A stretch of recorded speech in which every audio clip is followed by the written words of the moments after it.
75,000 रुपये की छूट दी है। कितना ऐतिहासिक अंतर कभी कल्पना नहीं की जा सकती। हर वर्ग को छूने का काम करा। अभी कांग्रेस की सरकार, चाहे इंदिरा गांधी जी की सरकार रही हो, चाहे मनमोहन सिंह की सरकार। स्वागत है हमारे बीच में हमारे प्रदेश से अजीत जी मेहता जो टॉप के जिलाध्यक्ष रहे हैं, पूर्व विधायक है, उनका भी मैं स्वागत करता हूँ।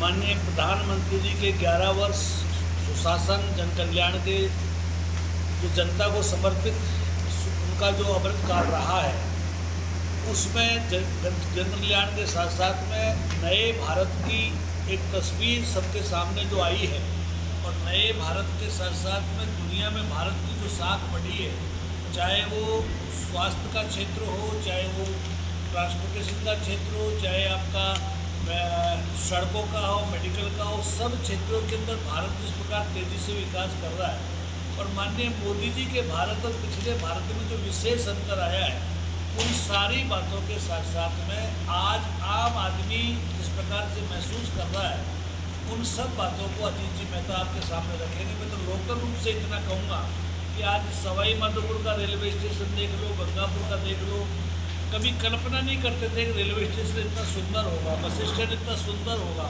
मेडिकल कॉलेजों की हमने कभी कल्पना नहीं की थी। हमारे जो MHA के जो मेडिकल हॉस्पिटलिटी के जिस प्रकार के जो MBA के कोर्सेज है, जो लोकल लेवल पे होंगे, ये कल्पना नहीं की थी, वो सब हमको देखने को मिल रहा है। एक्सप्रेस भी आपके पास में से गुजर रहा है। ये सब वो नए भारत की तस्वीर है जो हमको बताती है कि आने वाले समय में जो भारत होगा वो संकल्पित भारत, शक्तिशाली भारत होगा।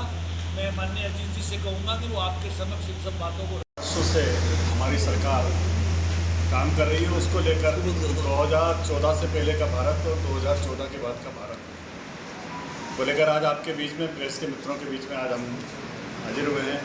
और आज हमारे बीच में हमारे जिलाध्यक्ष जी, हमारे बड़े भाई आदरणीय मान सिंह जी,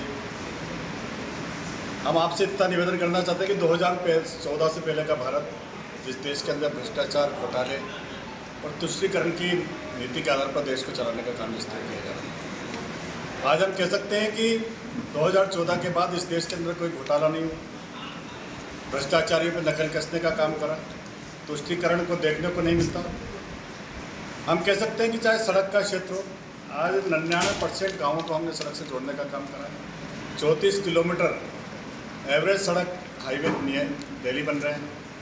आयुष्मान भारत के कार्ड के माध्यम से 55 करोड़ लोगों को आयुष्मान कार्ड बनाकर उनको इलाज की सुविधा देने का काम करा। गरीब कल्याण को लेकर हमने 4 करोड़ प्रधानमंत्री आवास बनाकर दिए, गरीब को छत देने का काम करा। 12 करोड़ शौचालय बनाए। जिस तरह से मेडिकल कॉलेज की श्रृंखला बनाई है, हर क्षेत्र में देश ने तरक्की करी है। कहा कि हम कोई आतंकवादी घटना देश के अंदर होगी तो हम उसको युद्ध के रूप में लेंगे। पाकिस्तान अपने आप को डरा हुआ, सहमा हुआ महसूस कर रहा है, पूरी दुनिया में कटोरा लेके घुमा भी सके, लेकिन भारत ने अपनी ताकत का पूरी दुनिया के अंदर दिखा। भारत बहुत मजबूत देश के रूप में आज हर भारतीय को अपनी सेना के ऊपर गर्व भी है। हमने महिला सशक्तिकरण के लिए जिस तरह का काम करा है, हमने धारा 370 को हटाया, हमने विकास से विरासत को लेकर जो काम करा है, हमने काशी कॉरिडोर, हमारा ये उज्जैन का महाकाल का कॉरिडोर, भगवान श्री राम का भव्य मंदिर, हमने विकास से विरासत को लेकर जो वादे जनता से करे थे उसको पूरा करने का हम काम करा है।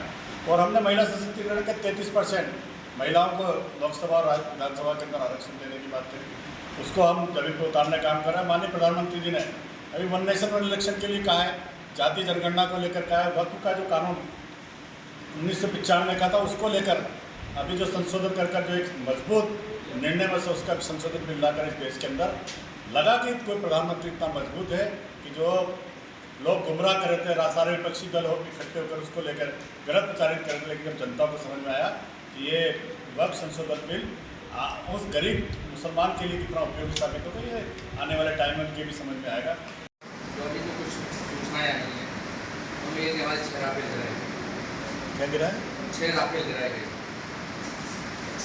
देखिए साहब, इस सेना के अधिकारियों ने वो सारा विषय आपके बीच में रखा था, और आपने कि ऑपरेशन सिंदूर के माध्यम से आपने पाकिस्तान में देखा होगा कि जो आतंकवादी ढेर हुए हैं उसमें सेना के प्रमुख लोग उनके जनाजे में शामिल थे, उनके शोक में शामिल थे। तो मैं तो इस बात को मानता हूँ कि इस देश की 140 करोड़ जनता इस बात पर गर्व करती है। हो सकता है कुछ विषय विपक्ष के दल राजनीतिक लाभ लेने के लिए वो कुछ कह रहे होंगे, लेकिन मेरा एक व्यक्तिगत रूप से मानना है, सारे मीडिया के माध्यम से, सारे चैनल्स के माध्यम से जब उस विषय को देखा, ऑपरेशन सिंदूर को लेकर, तो पूरा देश दुनिया के अंदर रह रहा भारतीय भी गर्व करता है। सेना के एक अधिकारी ने बयान दिया था कि हमारे राफेल जा रहे हैं और एक अंतर्राष्ट्रीय स्तर पर एक रिपोर्ट भी छपी है। राज की टीम भी आई। देखो, मैं आपसे एक निवेदन करूँ, ऐसा कोई भी घटना इसे आधिकारिक रूप से नहीं थी, लेकिन हम कह सकते हैं अभी जो घटना जितनी सब पहले तो आप कहते थे कि हुई नहीं, पूरी वाली घटना को लेकर आप कहा तो जब भी नहीं मानते, लेकिन आज वो उस बात को स्वीकारने लगे हैं। और आज हम ये कह सकते हैं कि आधिकारिक रूप से हमने पाकिस्तान को घुटनों पर लाया। पाकिस्तान ने कैसे आतंकवादी घटनाएं अपने आप को ब्रेक करी, और हम कह सकते हैं हम कभी घटना करके देखें, उसको हम बता देंगे, क्योंकि वो अपने घर को सुरक्षित रखें। लेकिन हम कह सकते हैं कि ऑपरेशन सिंदूर ने भारत की ताकत बढ़ाई, ये मान बढ़ाया। भारत अपने आप को बहुत शक्तिशाली मानता है। 37 मौत हुई, जबकि बीबीसी की रिपोर्ट 87 मौतों की पुष्टि कर रही है। आप देखिए, जिस कुंभ के अंदर मैं योगी सरकार और मोदी सरकार को बधाई देना चाहता हूँ, इतने बड़े कुंभ के आयोजन में जहाँ पे 65 करोड़ लोगों से ज़्यादा लोग वहाँ पर पहुँचे, उनकी व्यवस्था को, मैं तो खुद कुंभ में गया हूँ, जिस दिन वो घटना हुई थी कि मैं वहीं था। हम कह सकते हैं कि उस घटना को कितनी जल्दी कवर किया। निश्चित कैजुअलिटी हुई थी, कैजुअलिटी मैं कैजुअली घटनाएं हो जाती हैं, कांग्रेस और बीजेपी कभी भी हो सकती है। मैं कह रहा हूँ मौत के आंकड़ों में हेरा फेरी क्यों? मैं नहीं मानता, क्योंकि जब स्वीकारा है कि घटना हुई है। आप बीबीसी की रिपोर्ट को नहीं मानते? बीबीसी को हम क्यों मानेंगे? हम तो हमारे देश की सरकार पे भरोसा है, उसके काम पे भरोसा है, जिसके काम को पूरी दुनिया ने सराहा है। बीबीसी की रिपोर्ट से हमें हमारी रिपोर्ट के ऊपर भरोसा और विश्वास है। उसके आधार पर कह रहे हैं कि इतनी जल्दी उस पर कंट्रोल भी कराए, और उस बात को सबने देखा, वहाँ आग लगी थी, उसकी बात को भी घटना को कितनी जल्दी कवर किया गया था। मोदी मेरी बात सुनिए, जिस देश में होती है वो देश संपन्न नजर आ रहा है। एक मिनट, मैं आप कौन सी पे बात करना चाहता हूँ? एक बार सुनिए ना, आप नहीं, आप किस सब्जेक्ट में आप कौन से बस से बात करना चाहते हो? आप व्यक्ति की बात कर रहे हैं, प्रति व्यक्ति आय की बात कर रहे हैं। आपने कहा कि 12 लाख रुपए सुनिए, आप सुनिए, प्रति व्यक्ति आय के अंदर भारत की मनरेगा के अंदर भी जिस प्रकार से 174 रुपये 2 घंटे 3 घंटे काम करने के मिल रहे हैं, और प्रत्येक व्यक्ति को जिस प्रकार की आय हुई है, देश के लाखों लोगों ने सब्सिडी लेना छोड़ दिया। ये कहा कि मुझे सब्सिडी की आवश्यकता नहीं हुई, पहली बार हुआ है। देश के लाखों लोगों ने इस प्रकार जो अपने टैक्स के माध्यम से जो बढ़ोतरी की, ये देश की तरक्की है। मतलब हर विषय को जब अपन चेक करेंगे, अपने सवाई माधोपुर की जब आप बात करते हैं, तो सवाई माधोपुर की मैं जो आपसे कह रहा था कि आपका जो रेलवे स्टेशन है, पूरे देश के अंदर जिस प्रकार से जो गरीब आदमी रेलवे स्टेशन पर जाता था, उसको जो सुविधा नहीं होती थी, आज उसको महसूस हो रहा है कि मेरा देश बदल रहा है, मेरे देश में मेरा रिजर्वेशन होता है, ऑनलाइन ट्रांजैक्शन होने लगा है, बैंकिंग ट्रांजैक्शन होने लगा है, गरीब के खाते में सीधा ट्रांजैक्शन आने लगा है, डायरेक्ट बेनिफिट्स आने लगे हैं। ये पहली बार हुआ है, ऐसा नहीं है पहले नहीं हुआ, पहली बार हुआ है। तो ये मोदी की उपलब्धि नहीं किसकी है? सरकार को पूरे हो गए और संकल्प से सिद्धि तक का जो आज कार्यक्रम है और कॉन्फ्रेंस लगी, क्या किस तरह की उपलब्धियां सरकार की रहीं? 11 साल के अंदर 2014 से लेकर आज तक 11 वर्षों के अंदर माननीय प्रधानमंत्री जी ने जो भी संकल्प इस देश के विकास के लिए, गरीब के लिए लिया, हम कह सकते हैं अमृत काल के रूप में है।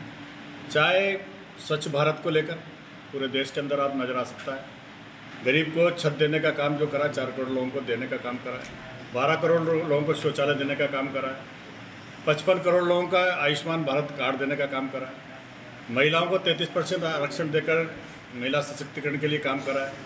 विकास और विरासत को लेकर आप देख लीजिए, धारा 370 को हटाया, वक्त कानून के अंदर संशोधन बिल लेकर आए हैं, काशी कॉरिडोर बनाया है, भगवान श्री राम का भव्य मंदिर बनाया है। तो हम कह सकते हैं कि हमने हर क्षेत्र के अंदर, भारत के अंदर काम करा, और 11 वर्षों में जो हमने संकल्प लिया था उसको हमने सिद्धि की ओर ले जाने का काम करा है। और हमें गर्व भी इस बात है कि माननीय प्रधानमंत्री के नेतृत्व में भारत दुनिया के अंदर सशक्त भारत के रूप में अपनी पहचान कायम की है। और जिस तरह का अभी घटना जो पाकिस्तान ने ऐसी घटना इस देश के अंदर आतंकवादी घटना की थी, उसका जो जवाब ऑपरेशन सिंदूर के माध्यम से दिया है, उससे भारत का मान और गौरव इस दुनिया के अंदर बढ़ा है।